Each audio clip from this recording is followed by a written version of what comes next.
Schon direkt Spielbube. Hey, wie geht es dir? What the fuck, Bro?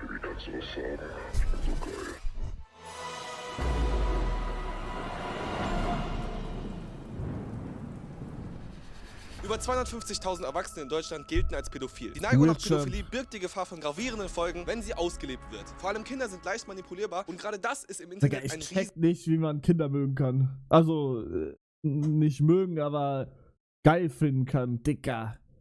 Ich find das so. Ich kann mir das nie was vorstellen. Das ist so krank. In vermeintlich kinderfreundlichen Chatrooms treiben sich Pädophile herum, die Minderjährige kontaktieren, um sie im Chat nach sexuellen Handlungen zu drängen. Im heutigen Video habe ich diverse Chatplattformen getestet, mich als Kind ausgegeben und die Leute dort mit Die ihren... suchen sich das nicht aus.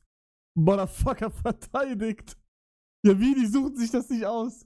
Ja, okay, ich check, was du meinst, aber ja, trotzdem ist das ja scheiße, Digga. unterirdischen Verhalten konfrontiert. Und ich bin einfach nur schockiert. Seht selbst. Ja, ich check, was du meinst, weil eigentlich Leute, das hört sich jetzt richtig krass an. Ich muss aufpassen, was ich sage, glaube ich.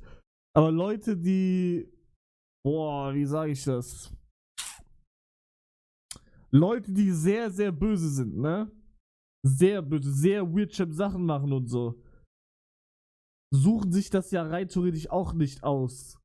Also können rein theoretisch nichts dafür, weil die sind dann so im Kopf, also die sind so auf Welt gekommen oder sind halt so, wie sagt man, aufgewachsen wegen Eltern oder egal.